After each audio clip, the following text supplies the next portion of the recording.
Apakah selama ini petani kita menghitung biaya produksi?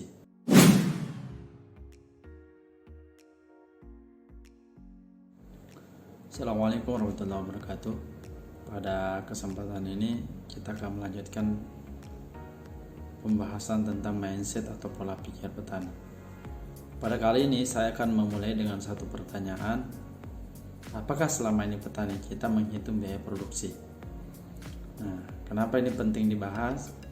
Karena menurut saya petani yang belum memperbaiki mindsetnya, salah satu indikatornya adalah mereka tidak menghitung biaya produksi. Mereka tidak menghitung berapa sih total biaya yang harus dikeluarkan dalam satu hamparan yang dikerjakan. Misalnya kalau kita kali dengan perhitungan 1 hektar misalnya. Dalam 1 hektar itu berapa biaya yang harus dikeluarkan oleh petani? Biaya pengolahan tanah, biaya pupuk, biaya pestisida, sampai buruh tani kalaupun mereka menggunakan. Nah, ini harus ditotal berapa biaya keseluruhan dalam 1 hektar. Nanti kita akan lihat, kita akan hitung dalam 1 hektar, misalnya kalau mereka menghasilkan angka 6 ton dan harga gabah kering panen misalnya di angka 4.000 ya, berarti mereka bisa mendapatkan di angka 24 juta. Nanti dikurangi dengan biaya yang dia keluarkan selama mereka memproduksi dalam satu hamparan.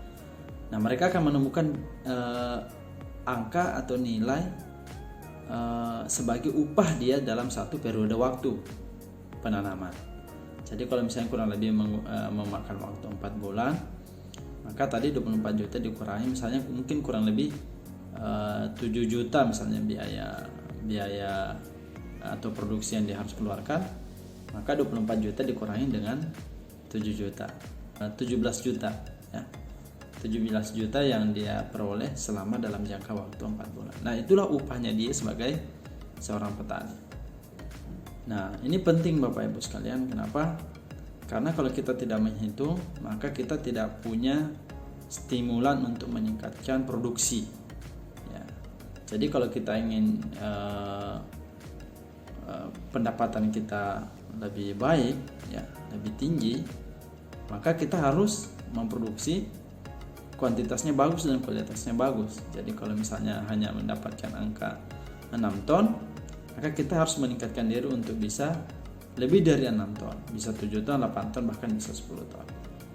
Nah, ini adalah salah satu efek kalau petani kita bisa merubah pola pikirnya. Kita tidak boleh lagi mengikuti pola pikir zaman dulu.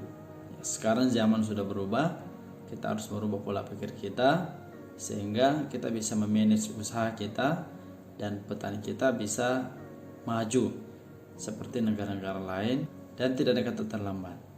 Silahkan belajar dan terus mengupgrade diri. Terima kasih.